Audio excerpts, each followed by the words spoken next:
Good evening. My name is Thurman Greco, and I am coming to you from Channel 23 in Woodstock, New York. And the name of this program is Let's Live with Thurman Greco, and we have a very, very interesting guest this evening. And so I'm excited to introduce this guest.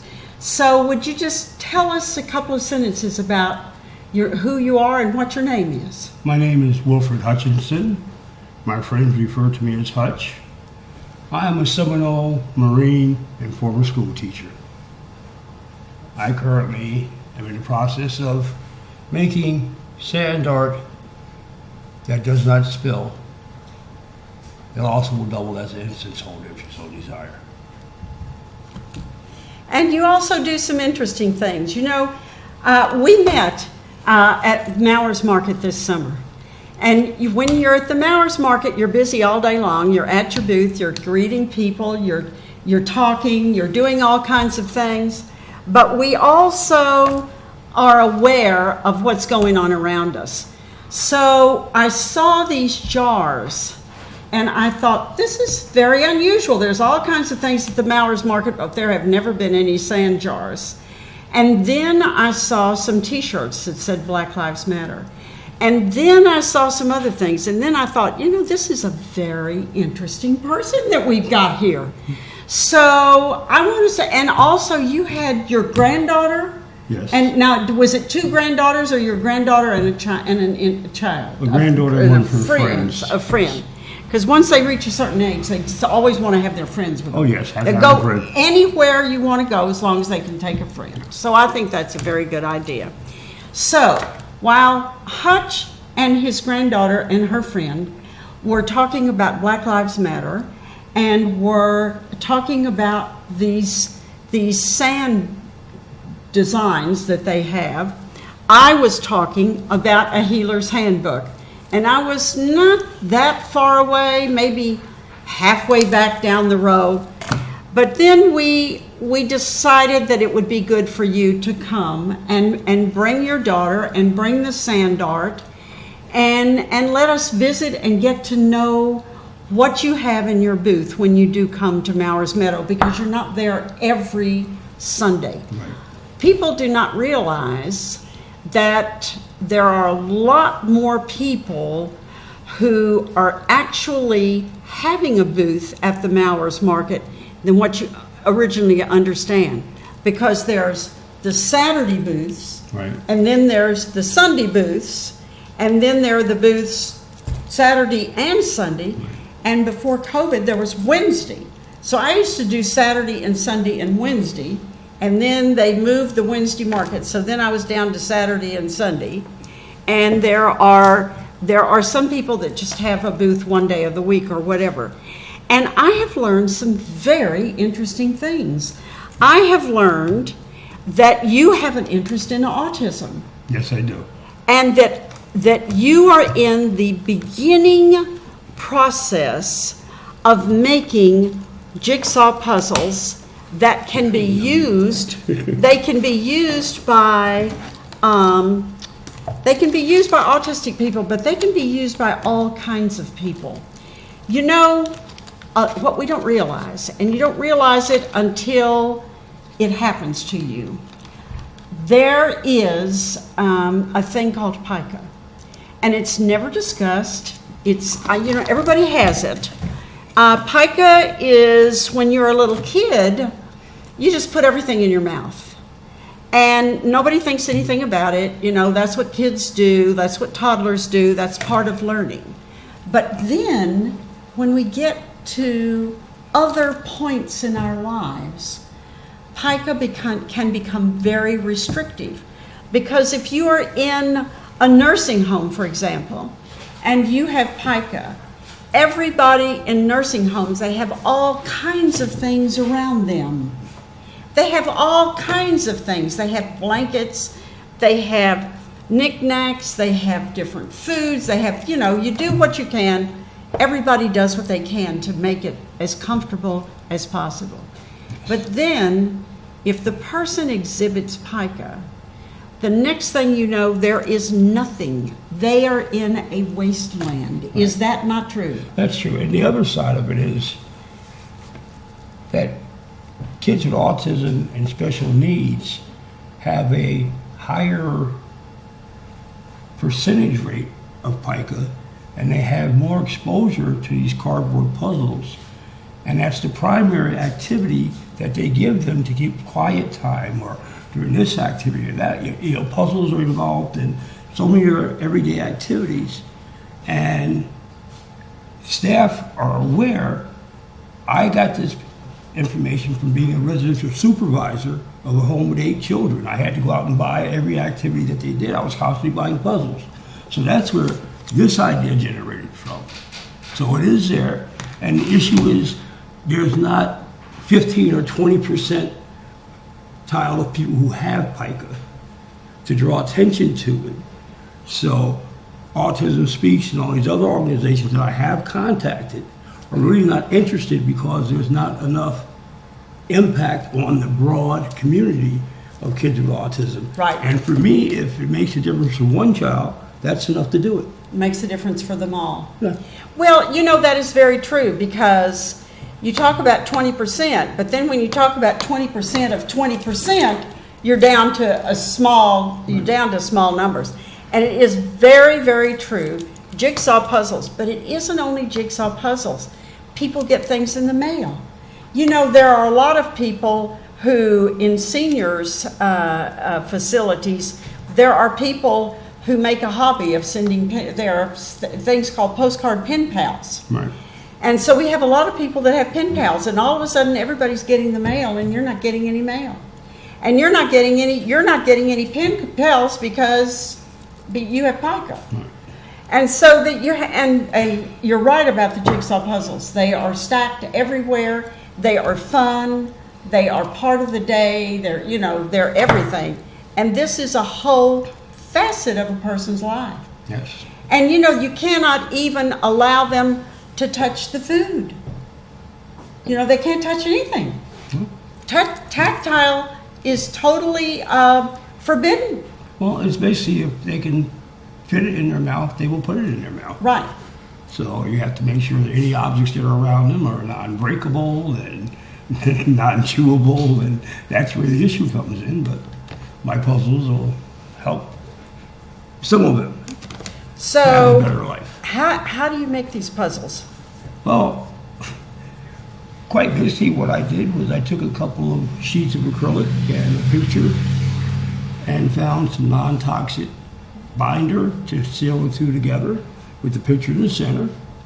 And then I took and had it cut. Now, this one's cut into 4 pieces. They can be cut into any number of pieces you cut any other puzzle. The only difference with mine will be there won't be any sharp edges because of the material it's made of. But that's something that still can be researched and developed further. That's very interesting. Now, are you primarily intending to take these to places where autistic people are? Where do you plan to take these puzzles once they're made? Once they're made, I want to take them to anybody who could benefit from them. And as you pointed out, it's not only the kids with autism that would benefit from them. There are people in nursing homes. There are people in hospitals, in VA hospitals. You have people that are recovering from various injuries where they can't handle a cardboard puzzle for whatever reason. This would benefit them there. Any setting where you have someone who needs to handle something that they cannot ingest, these will fit in. So it's not limited to children with autism. It's just that was my primary focus when I started on the journey. And now the journey has spread, and I realized that there are lots of other facets and avenues and folks that could benefit from it as well. That's wonderful.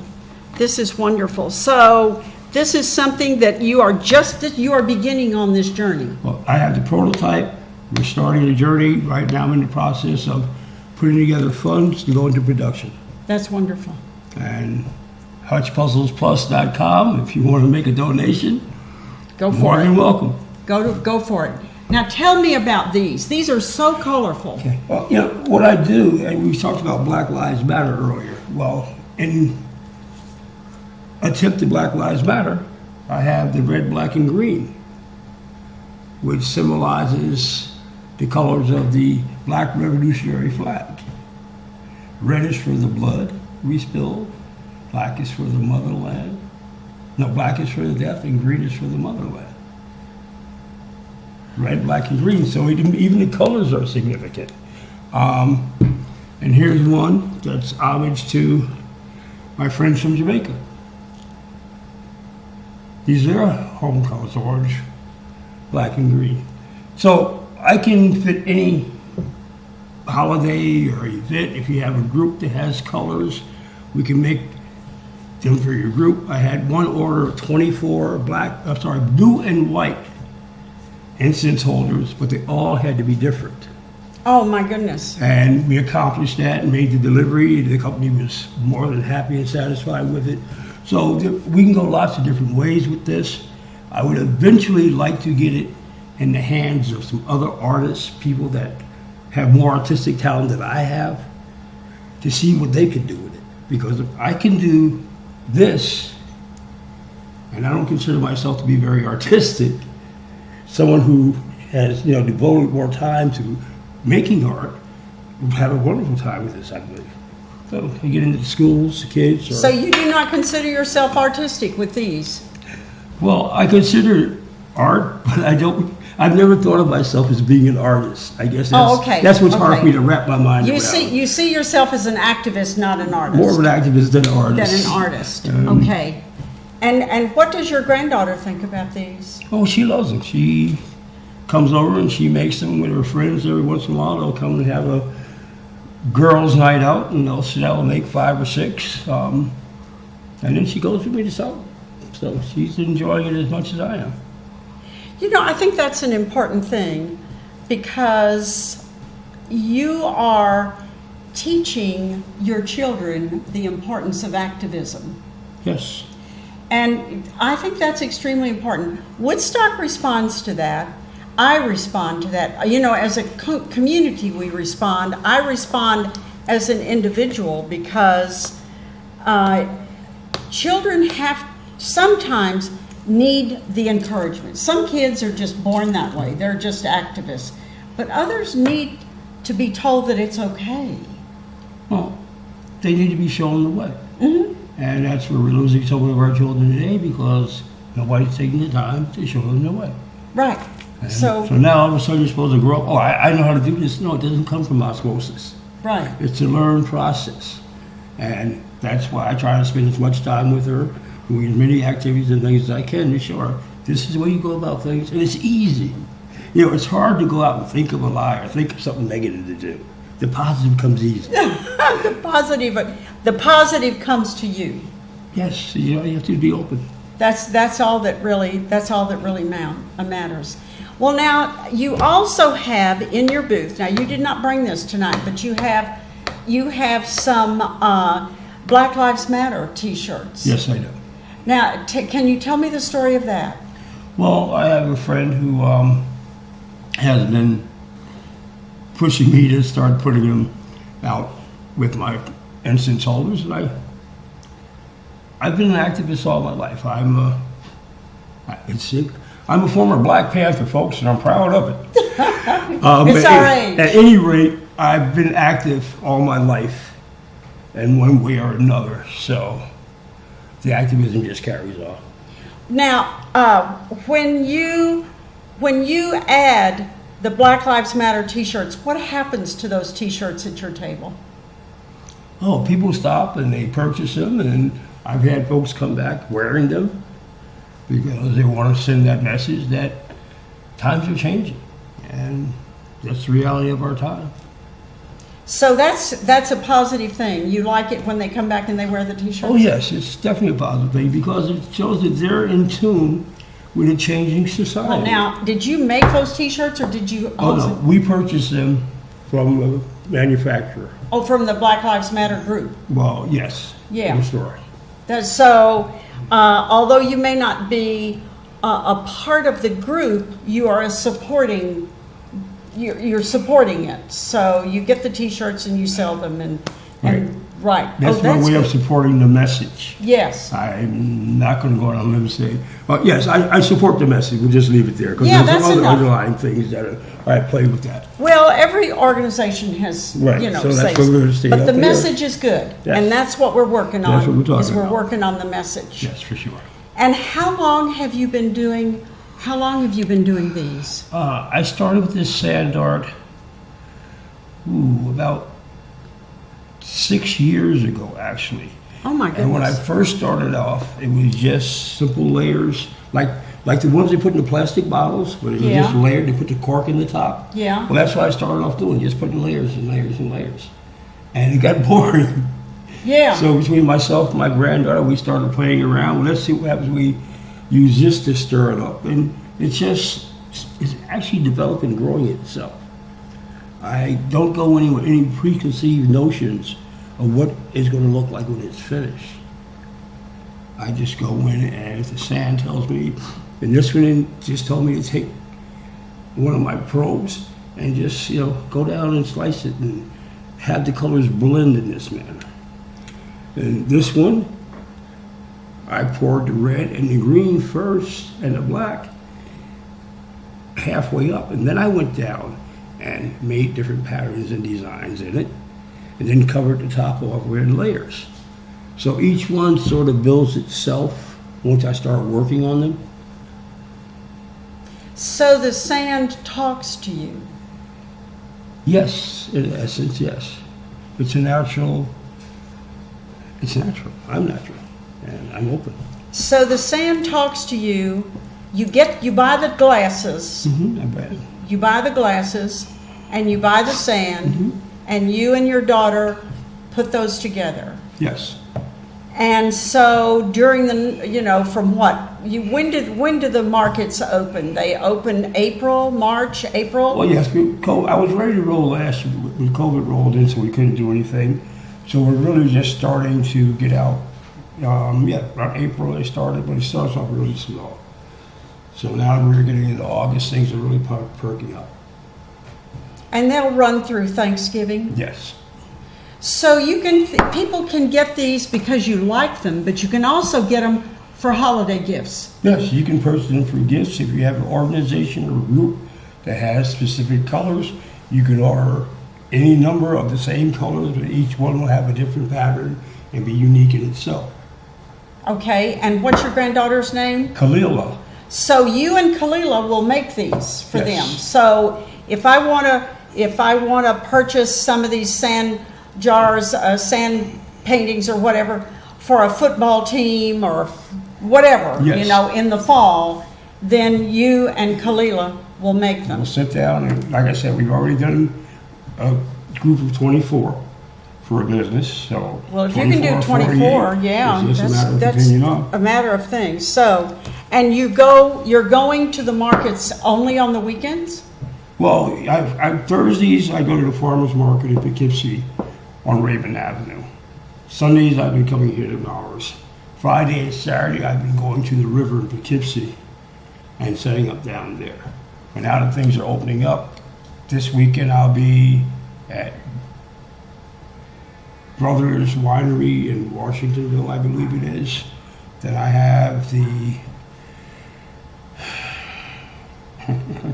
Yeah, who can keep up by that? It's August now. I know, listen, I have the Stormville, same. yes. Well, Stormville is huge. Yeah, Stormville Flea Market coming up in September. And there, the activities are opening up and people are getting out again. And this is something that I tried online, but it doesn't have the same impact when you see it online as it does when you can actually pick it up and turn it around and see that everywhere you look, there's something different. Like, look at that here.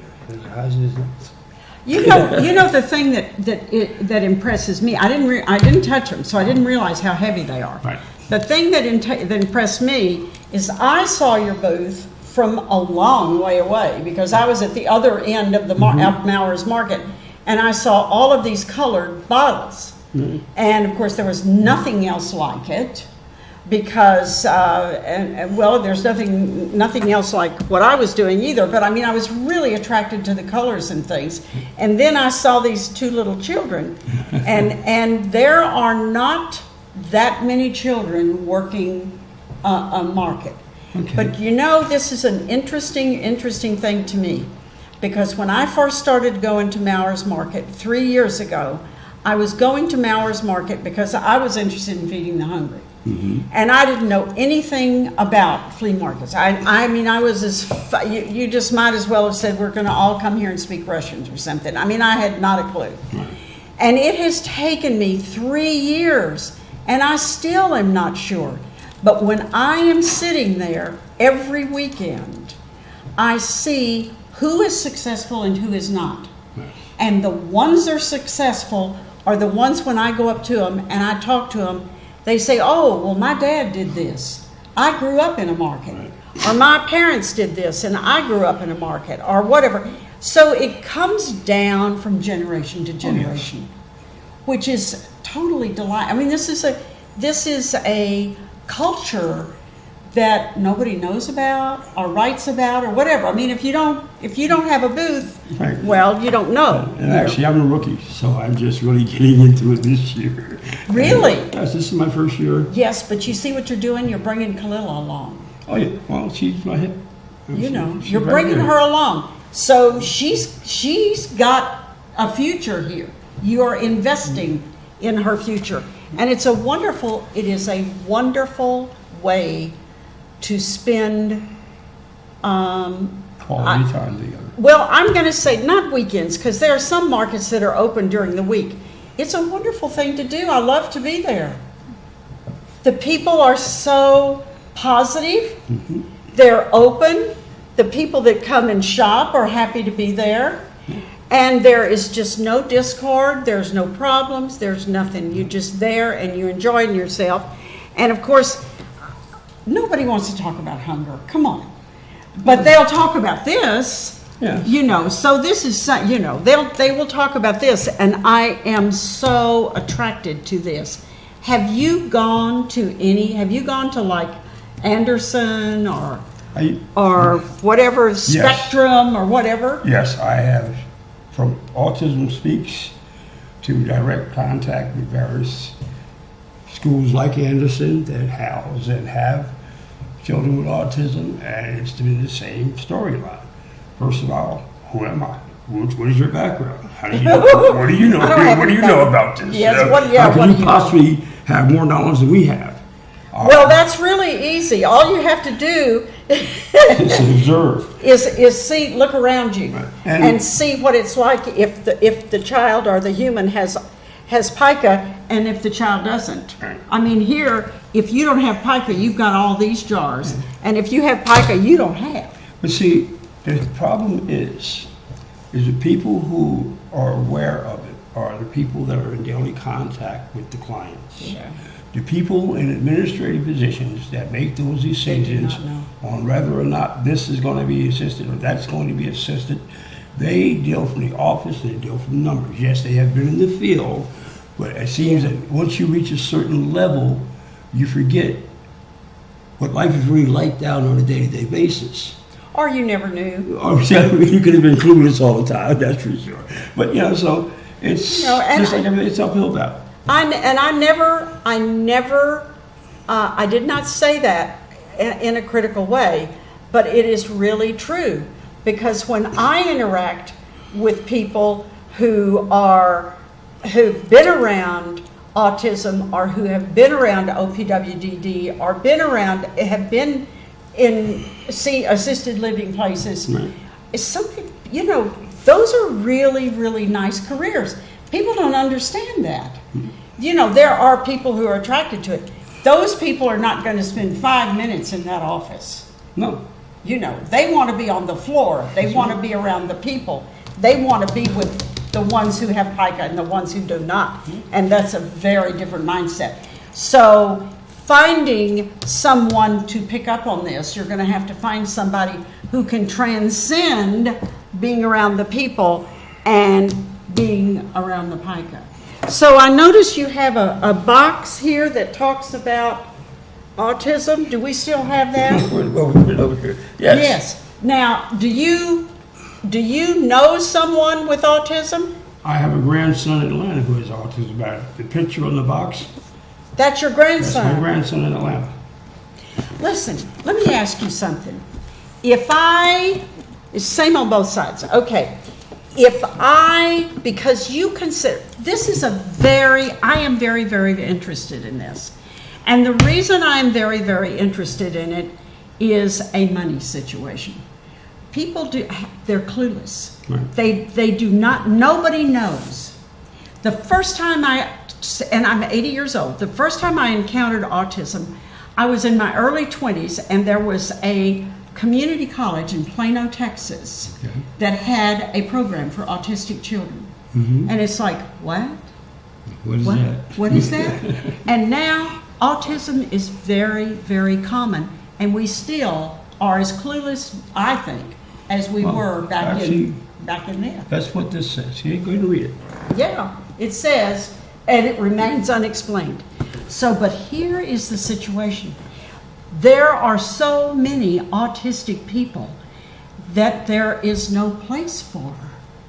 And it is an unheard plea, if it's a plea at all. Does that make any sense to you? Well, it makes sense, and it's almost a catch-22. Because I think that schools like Anderson and others out there, Bradford, they're doing outstanding job with Absolutely. the children that they have there. But there's not one on every street corner. Right, and is that really realistic? It would be ideal if we could have that kind of a situation. But, it's one of those things that if they can find some way to reduce the impact of autism, because I don't think they're ever going to find a total cure for it, if they can minimize the effects, that's what we have to look at doing, right? And this will help minimize the effects from people eating cardboard and getting indigestion and other intestinal issues and problems, which are also on the It's a rise. positive activity. But not only that, it is a reaching out to a situation where no one else is reaching out, because a lot of people are not reaching out. They're Right. not really trying to deal with anything because they don't know. It's like they feel they have lost the game before they even start, That's it. And they just have a defeatist attitude. And sometimes I see the situation, and I see it from afar, and I'm thinking there's something wrong with the way we are approaching this, because we're not coming up with any answers. We haven't asked the questions properly. We haven't asked the right questions. And I think one of the right questions would be to start with, what can we do to make the daily lives of these More- people safer and more productive? Yes, and more And- positive. Exactly. So therefore, you do continue the programs you have, you try to expand them, give them more positive experiences. Because if they don't have the positive experiences, they are never going to go forward. Exactly. Is that okay? That's You pretty- and I are in. That's pretty much true of everyone. If you don't have the positive experiences, You're not gonna go forward. Why would I go forward? It's just more trouble. Okay, I'm going to be upset. People are going to be mad at me if I do it, mad if I don't. No. Whatever you do is good enough. And that's one of the other beautiful things about this sand art. You cannot go wrong. I used 18 different colors. Yeah, you cannot. And I've never found two colors that didn't go together and look good Right. when you finish them. So, if we carry that over as a metaphor to people, we need to just start being a little more responsive, receptive to what other people are dealing with. Well, and there are a lot of people on that spectrum too. That's a huge, huge, huge problem that is way beyond mine. But this is a practical answer. And can a person contact you for just a puzzle? I have not started production on them yet. I have. Can somebody come to you and say, look, I have a picture, can you make me a puzzle? Once I go into production, yes. I'll be able to I'll be able to make a puzzle of any picture that you present to me. If the child is interested in cars or horses, or if you have a family portrait from Christmas, that's special. We could take that and encase it and make a family portrait that's going to last forever and it's safe to use as well. You have anybody who has worked anywhere near a nursing home or a group home knows how important a family portrait is. Yes. That is such an amazing thing. And if you are in a group home, if you are in an assisted living, if you're in a nursing home, if you are in a group home, your family is on your mind all the time. You said you worked in one. Did you not have that experience? Yeah, I still think about the kids that help. But nobody ever discusses that. It's like we're going to lift this up and shove this in here. It's too deep to deal with. It's almost like it's ran its phase. I mean, there was a time that everywhere you turn, people were talking about autism. Not anymore. Okay, billboards everywhere, autism speaking. And now, where's all that effort at? Where's all that momentum? It's dried up and eroded, and now it's just like business as usual again. Let's just keep plodding along. I think let the scientists keep looking and trying to find a cure, and let's not look at some of the practical things we can do. You know what? I don't think they're right now. I don't know this. This is just my imagination telling me that we've got this pandemic, and all of these facilities are using every piece of gray matter they've got to try to make sure that the employees and the individuals do not come down with coronavirus. And a billboard, a cure, a new house, the carpet on somebody's floor, whatever, is so far away from their fears. Does that make any sense? Sure. I just think everybody's just kind of frozen. Well, people aren't used to being in situations where they're forced to do something they don't want to do. That's true. And COVID has forced a whole lot of people to do things that they don't want to do. That's true. They did not want to stay home from work, okay? No, you stay home, you work on your computer from home. No, you cannot go into the bars and restaurants. They are closed. Right. Okay, it's not the first time it ever happened in the history of man, but it's the first time it's ever happened where people are old enough to have an impact, especially as technology advances we are now. I mean, we're used to our technology, we're used to our communicating, we're used to our getting together, and we're always together in groups. But now the group dynamic is gone. So now we have to adjust and deal with it another way. Yeah. And that's where I think it's coming into issues for a lot of people. It's just like, they don't know how to cope. That's true. You have to be happy with yourself. Well, that's a hard thing. Not if you like yourself. Yeah, but there are a lot of people who don't like themselves. Well, see, that's the crux. Okay, so why don't you like yourself? Yeah. If you can't like yourself, how can you like me? Yeah, no, there's a lot of problems. We're all facing our demons. Right. But this demon was someone that everybody had to face. You couldn't say, well, it's just those people or those people that is impacted or those people that, from the White House to the outhouse. Yeah. Okay. It didn't matter who you were or who you were. Right. Money means nothing. Okay? Right. And the coronavirus does not care how fancy you are or how big your car is or whether you live in a red state or a blue state or old, young. Coronavirus does not care. That has been a leveler. Exactly. And that's why it's hard for people to adjust. People are not accustomed to things being level in any shape, form, or fashion. It never has been before. No. They're aware of it. No. So it's like, if you're one of the people who happen to be a have, you realize that all of this wealth and everything, it means nothing. Absolutely. Because my neighbor's going to give it to me, and they live in $1 million house too. Yeah. So I don't have to go downtown where the people with lower incomes live to get this. Right. It's in my neighborhood. It's in their neighborhoods. Right. We're all in that same boat.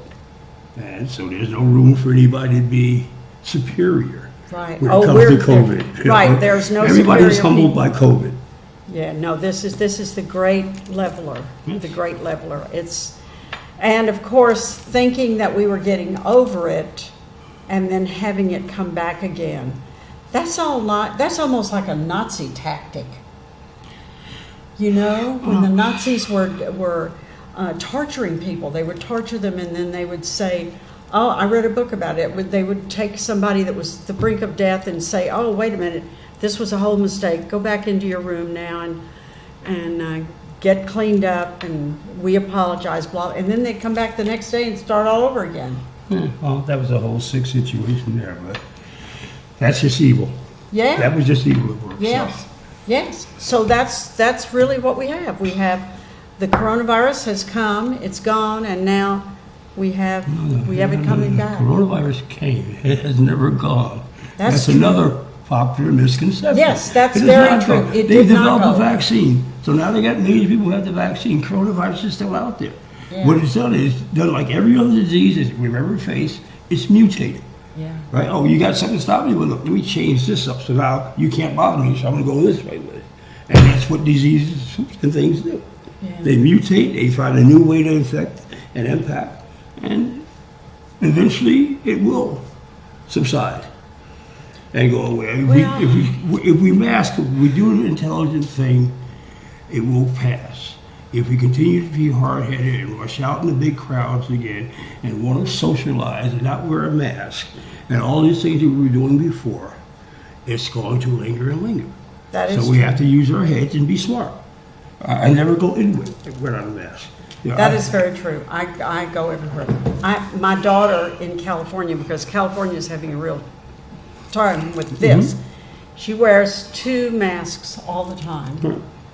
And she's very careful with where she goes and washes her hands continually. And she hasn't had so much as a stuffy nose for the last year and a half, which is good, Yes. you know, but still, it's also a discipline that people in our culture are not accustomed to. What is discipline?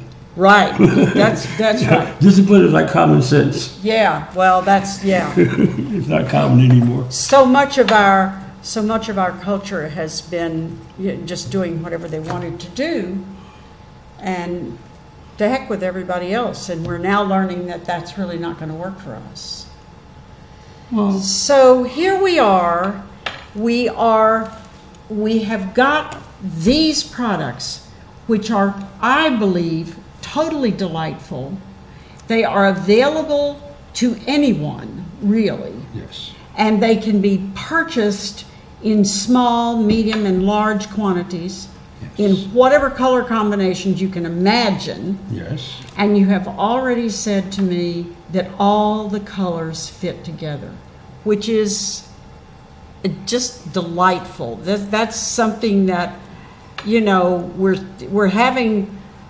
going through times now where things are not fitting together at all. And here we have these colors of this sand that are going together always.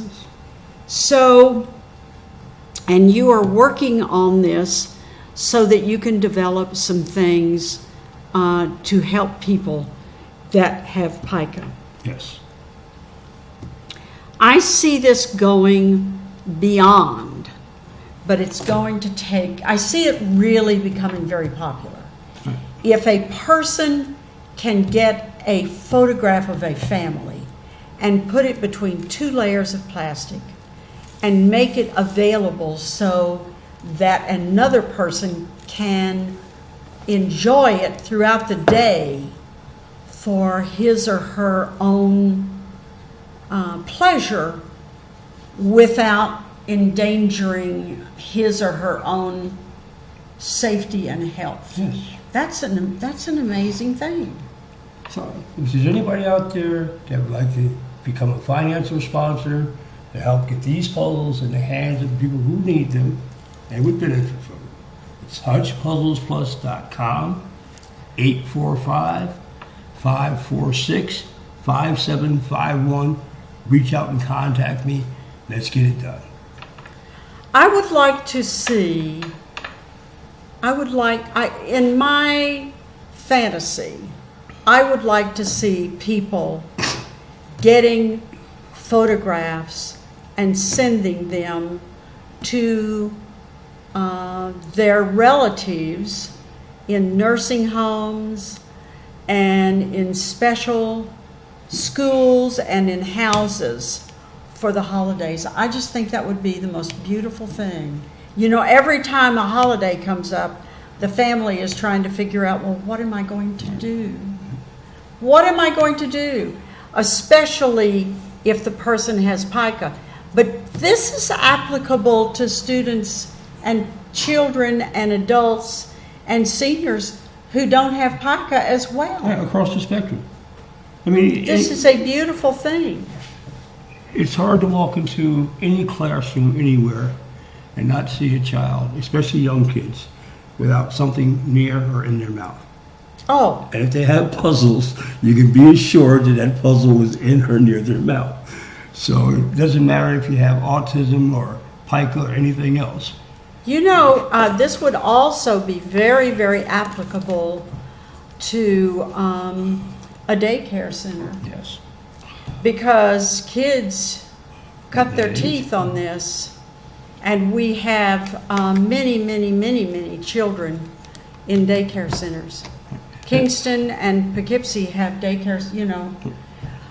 The Head Start program would be fabulous with this. And actually what I want to do with it, they have a softer foam type sheets now that are a little soft and pliable. During the next stage of research and development, that's where I want to go with it. So that it's not hard and stiff, but it'll be a little softer and more pliable. Really? Yes.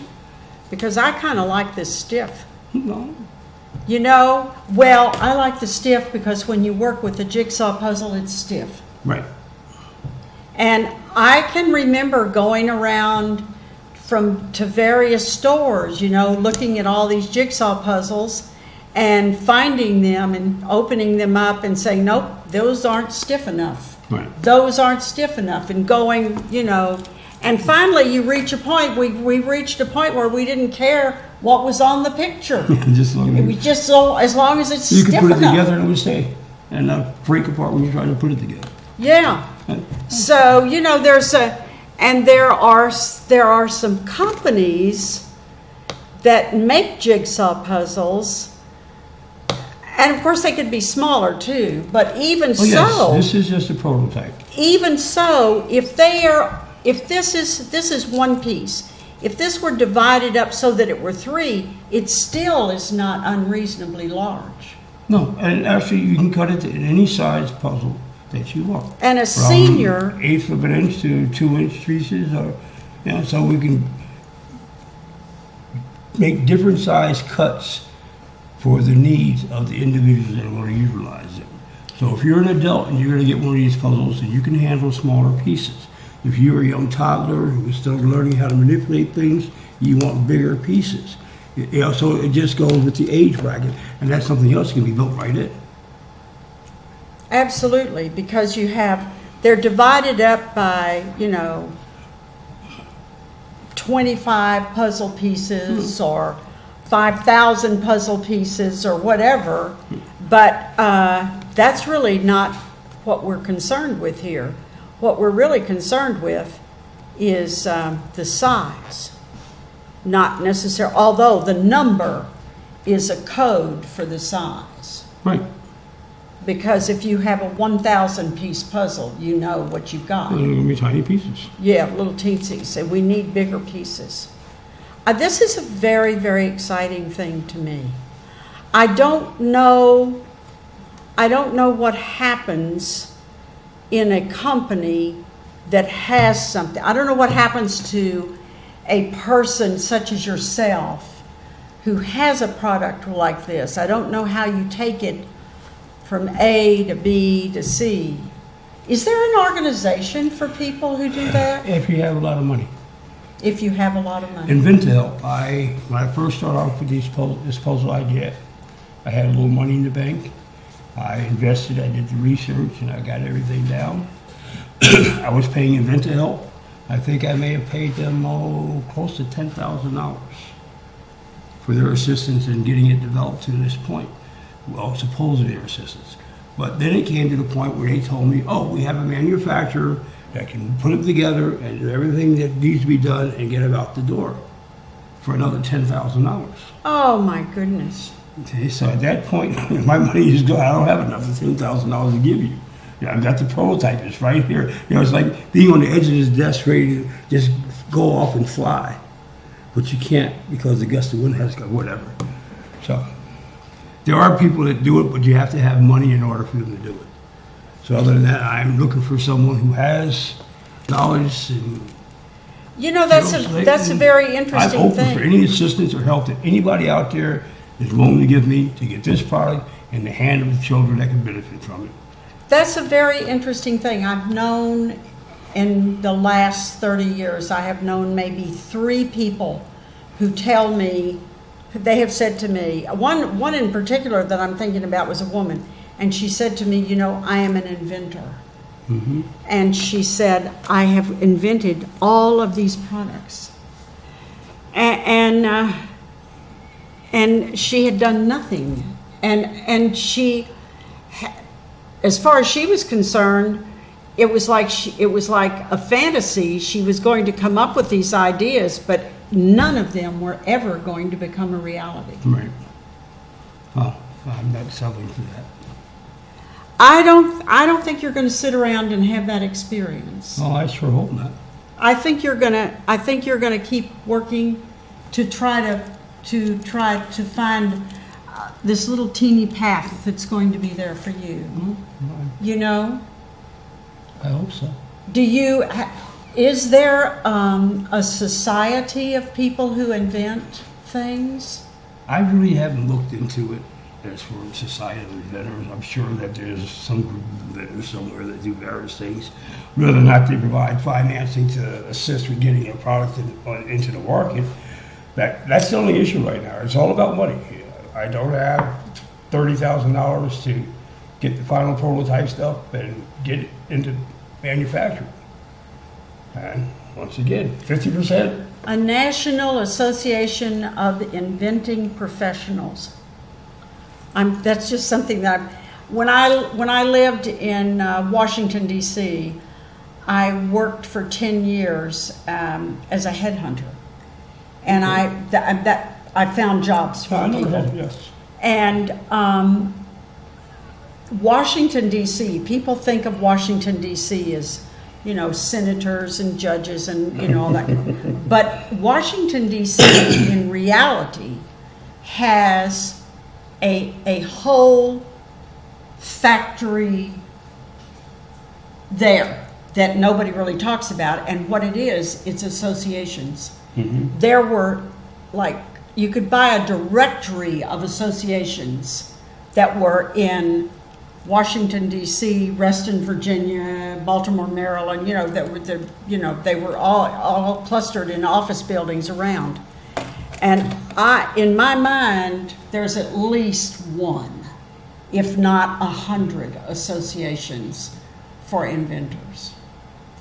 And then another route is the attorneys that get you your patent. Mm-hmm. That is a whole other world. There was an office building in Crystal City, Virginia, that had nothing but patent attorneys. And those people made so much money. I mean, the money they made was off the charts getting patents for people. Oh, yeah. It was just amazing. It was a whole, you have dipped into an entirely, it's almost a fictitious world. It is so unreal. Oh, I've learned the hard way. I have grant books upon grant books. I have spent more time filling out applications for this association and that one that, you know, provides grants or assistance. That it's almost like being that hamster on that wheel. Oh, you're talking about grant requests, writing grant and, requests. Yeah, grant requests. Yes, that's a very good idea. It didn't work. I've had a GoFundMe page set up. Actually, I paid someone to set one up for me, and that didn't go anywhere as well. No, I think a grant request would be easier. But writing a grant request there's an organization in Albany, and I actually joined it when I was feeding the hungry people because I was trying to get more money. I needed money. And there is an organization and it meets in Colony, New York. Meets monthly, and it doesn't cost anything to go and join.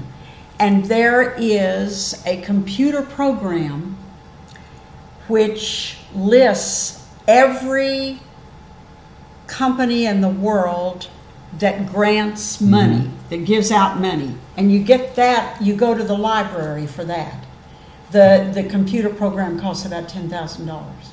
Well, I said, yeah, I applied for grants. I filled out the grants requests and sent them in, and I either got no response or I got a response in the negative.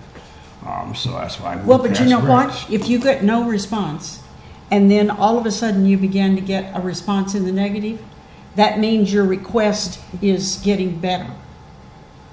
You know what I'm saying? You are improving. If I didn't get a grant, it didn't get any better. Well, yeah, you got a response.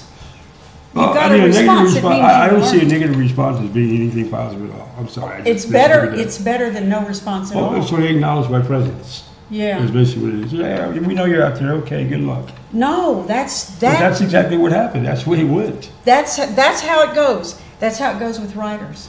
Writers submit query letters and they submit manuscripts and for the longest time they get nothing. They just go straight in the trash. Nobody even responds.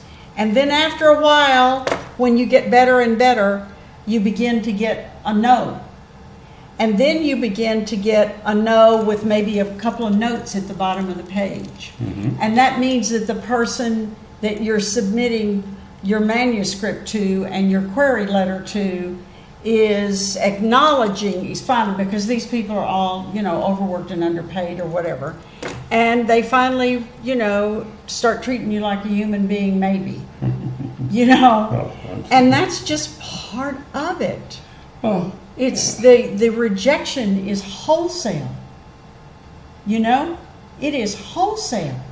And they don't care what your name is. They don't care where you are. They don't care. But you have come to such a fabulous place with this. thank you. I am so impressed. So, let me ask you something. Say a person has a photograph for you. Could you do that for just one person? It wouldn't be worth it It wouldn't be worth it. because I have to get somebody to do Right. cutting and everything. And writing, else. it would So not be worth If it. we're not going to go into production where we're going to start making them Then, make a profit, yeah. it's going to be it's not going to be profitable. Right now I am looking for investors. I've got some feelers out, and hopefully someone will come along who has the same interest and like that you have for them and say, okay, Hutch, let's get together and make these things a reality.